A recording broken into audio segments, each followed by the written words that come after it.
എൻ്റെ പേര് മീനു സുനിൽ. ഞാൻ ആലപ്പുഴ രാമങ്കിരിയിൽ നിന്നാണ് വരുന്നത്.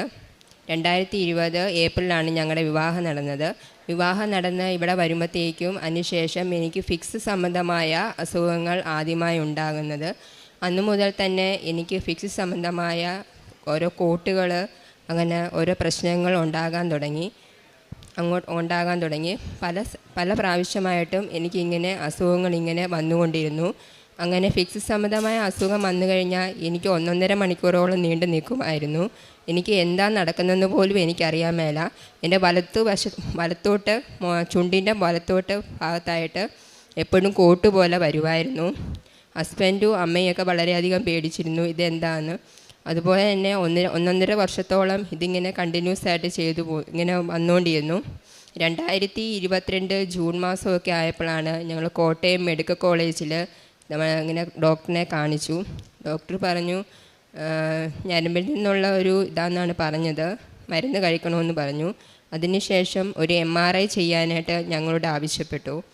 ഞങ്ങൾ MRI ചെയ്തു.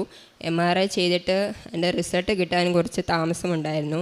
റിസൾട്ട് കിട്ടിയപ്പോൾ ഡോക്ടർ പറഞ്ഞു മീനുവിൻ്റെ തലയിൽ ഒരു ചെറിയ മുഴ കാണപ്പെടുന്നുണ്ട്, അത് ഓപ്പറേഷൻ ചെയ്യണമെന്ന് ഡോക്ടർ പറഞ്ഞു. ഞങ്ങൾക്ക് വളരെയധികം മാനസികമായിട്ട് ഭയങ്കര ഒരു വിഷമവും ബുദ്ധിമുട്ടും ഒക്കെ ആയിപ്പോയി. ഞങ്ങൾ വളരെയധികം വിഷമിച്ചു. അതിനുശേഷവും എനിക്ക് കോട്ട് പോലെ വീട്ടിൽ വെച്ചുണ്ടാവുകയും ചെയ്തു. അതിനുശേഷം ഞാനിവിടെ വന്ന് 2022 ഡിസംബർ മാസം 14-ാം തീയതി ഞാനിവിടെ വന്ന് ഉടമ്പടി എടുത്തു.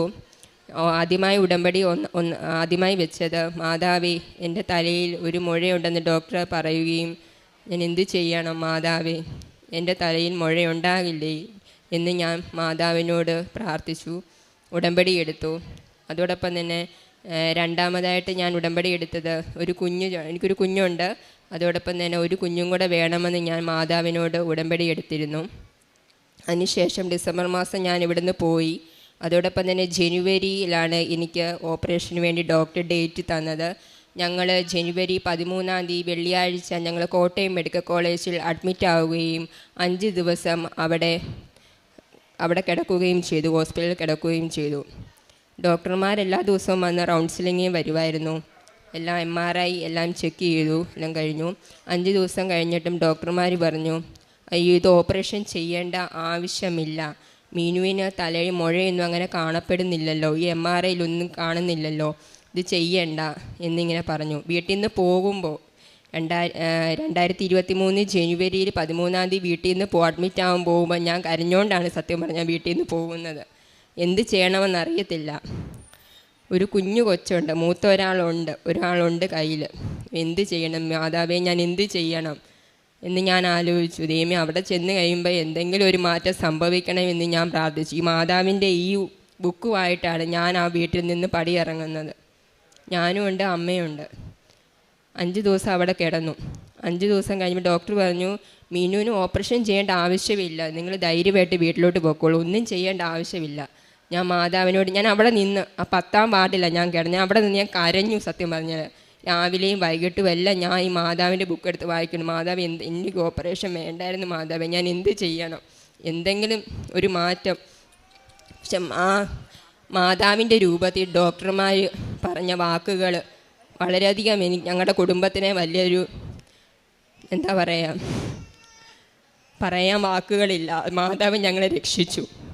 അതിനുശേഷം ഞാൻ ഉടമ്പടി എടുത്ത പ്രകാരം ഇവിടുന്ന് പോയതിന് ശേഷം 2 മാസം കഴിഞ്ഞപ്പോഴത്തേക്കും ഫെബ്രുവരിയിൽ ഞാൻ ഉടമ്പടി എടുത്ത പ്രകാരം പ്രഗ്നൻ്റാണെന്ന് അറിഞ്ഞു, 2ാമത്.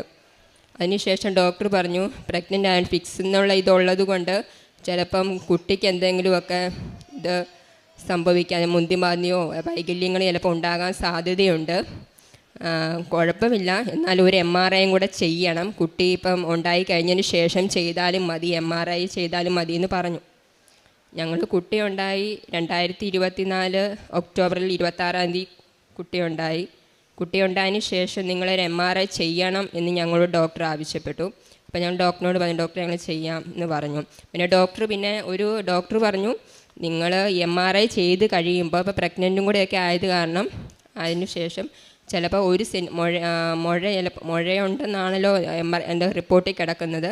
അതുകൊണ്ട് ചിലപ്പോൾ ചില മാറ്റങ്ങൾ മുഴ ചിലപ്പോൾ ഉണ്ടാകാനായിട്ട് സാധ്യത കൂടും എന്നൊക്കെ ഞങ്ങളോട് പറഞ്ഞു.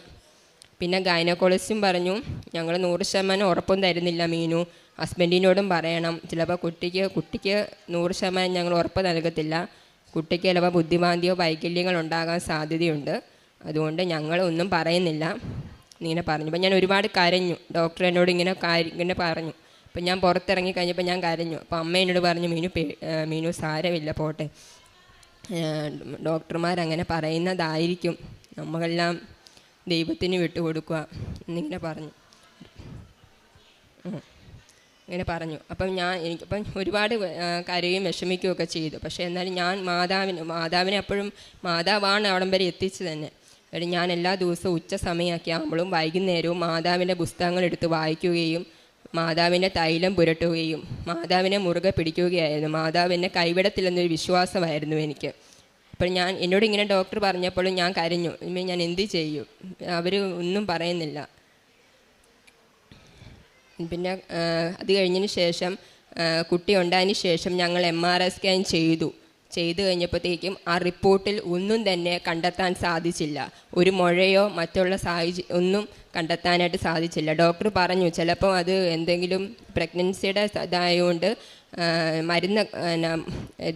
മെഡിസിൻസൊക്കെ കഴിക്കുന്നെന്ന് പറഞ്ഞാലും ചിലപ്പം അത് മുഴയുണ്ടാകാനോ ഓപ്പറേഷൻ ചെയ്യാനൊക്കെ ചിലപ്പം സാധ്യതയേറെയാണ്. പക്ഷേ മാതാവിനെ ഞാൻ മുറുകെ പിടിച്ചു.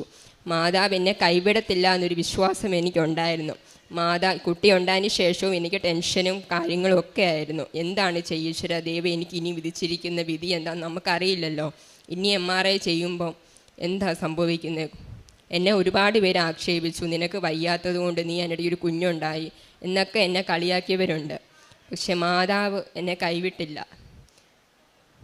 മാതാവ് എനിക്കൊരു കുഞ്ഞിനെ തന്നു. കുഞ്ഞിന് ഇന്ന് ഒക്ടോബർ 26 കഴിഞ്ഞപ്പോൾ കുഞ്ഞിന് 1 വയസ്സ് കഴിഞ്ഞു. കൊച്ചിന് യാതൊരുവിധ പ്രശ്നങ്ങളോ ഒന്നും തന്നെ ഇല്ല, ബുദ്ധിവൈകല്യമോ ഒന്നുമില്ല, ഒരു പ്രശ്നവുമില്ല. സാധാരണ കുട്ടികളെ പോലെ തന്നെയാണ് അവൾ പെരുമാറുകയും എടുക്കുകയും എല്ലാം ചെയ്യുന്നത്.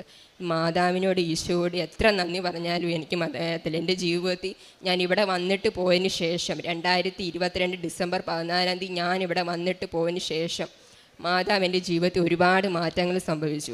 മാതാവ് എന്നെ രക്ഷിക്കുമായിരുന്നു. ഒരു പക്ഷേ ഞാനിവിടെ വന്നതിന് ശേഷം കൃപാസനത്തിലെ പത്രങ്ങളൊക്കെ കിട്ടുമായിരുന്നു. അപ്പം ഞാൻ എല്ലാ വീടുകളിലും കയറി ഇറങ്ങി പത്രങ്ങളൊക്കെ കൊടുക്കുകയും എല്ലാം ചെയ്യുമായിരുന്നു. സങ്കീർത്തനം 23 തിരുവചനങ്ങൾ അരുളി ചെയ്യുന്നു, മരണത്തിൻ്റെ നിഴൽ വീണ താഴ്വരയിലൂടെയാണ് ഞാൻ നടക്കുന്നതെങ്കിലും ഞാൻ ഭയപ്പെടുകയില്ല, അങ്ങയുടെ ഊന്നുവടിയും ദണ്ടും എനിക്ക് ഉറപ്പേകുന്നു.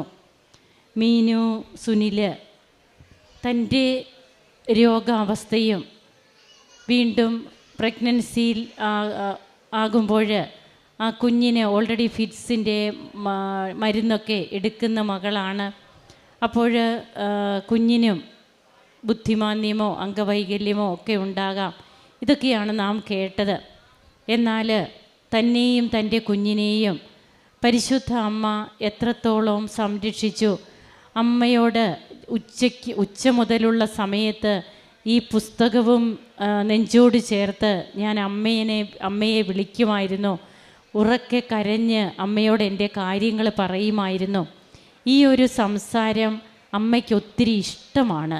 അതായത് നാം പേഴ്സണലായിട്ട് വ്യക്തിപരമായിട്ട് അമ്മയോട് സംസാരിക്കുക, ഈശോയോട് സംസാരിക്കുക, നമ്മുടെ കാര്യങ്ങളൊക്കെ ഒരു വ്യക്തി എന്നുള്ള രീതിയിൽ നാം പറയുക, അത് ദൈവം ആഗ്രഹിക്കുന്ന ഒന്ന് തന്നെയാണെന്ന് പുറപ്പാടിൻ്റെ പുസ്തകം 33 നമുക്ക് കാണാൻ സാധിക്കും.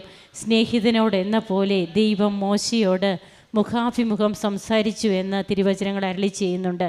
അപ്പോൾ ഈ മകൾക്ക് ബലം ആയിട്ടുണ്ടായിരുന്നത് ഉടമ്പടിയാണ്. എനിക്കൊന്നും വരില്ല, തൻ്റെ മുഴ പിന്നീട് തലയിലെ മുഴ ഓപ്പറേഷൻ ചെയ്യണമെന്ന് പറഞ്ഞത്, അത് പിന്നീട് അതിനൊരു സാഹചര്യം വരുന്നില്ല. ഡെലിവറിക്ക് ശേഷവും MRI എടുത്തു, അപ്പോഴും അവിടെ അങ്ങനെയുള്ള ഒരു പ്രോബ്ലംസ് ഇല്ല. അതുപോലെ കുഞ്ഞും ആരോഗ്യമുള്ള ഒരു കുഞ്ഞിനെ തന്നെ തനിക്ക് ലഭിച്ചു. തന്നെ കളിയാക്കിയവരുടെ മുൻപിൽ തനിക്ക് തല ഉയർത്തി നിൽക്കുവാൻ ഈശോയും അമ്മയും തന്നെ സഹായിച്ചു. അതൊക്കെയാണ് ഈ മകളുടെ സാക്ഷ്യത്തിലൂടെ നമുക്ക് കേൾക്കുവാൻ സാധിച്ചത്. മരണത്തിൻ്റെ നിഴൽ വീണ താഴ്വരയിലൂടെയാണ് നടക്കുന്നതെങ്കിലും കർത്താവിൻ്റെ കരമാണ് നാം പിടിച്ചിരിക്കുന്നതെന്നുള്ള ഉത്തമമായ ബോധ്യം നമുക്കുള്ളപ്പോൾ തമ്പുരാൻ നമ്മുടെ കൂടെ നടക്കുന്ന സാന്നിധ്യമാണെന്നാണ് സാക്ഷ്യങ്ങൾ നമ്മോട് പറയുക. നമുക്ക് കരങ്ങളടിച്ച് ദൈവത്തെ ആരാധിക്കാം, മഹത്വപ്പെടുത്താം. ഈശോയ്ക്കും അമ്മയ്ക്കും നന്ദി പറയാം. അത്യപൂർവ ദൈവാനുഭവങ്ങൾ ഇനി നിങ്ങൾക്കും സ്വന്തം. ഈ യൂട്യൂബ് ചാനൽ ഇതുവരെ സബ്സ്ക്രൈബ് ചെയ്തിട്ടില്ലെങ്കിൽ ഇപ്പോൾ തന്നെ സബ്സ്ക്രൈബ് ചെയ്യുക. ഈ വീഡിയോ ഇപ്പോൾ തന്നെ നിങ്ങളുടെ സുഹൃത്തുക്കൾക്ക് ഷെയർ ചെയ്തുകൊണ്ട് കർത്താവിൻ്റെ പ്രേക്ഷിതരാകുക.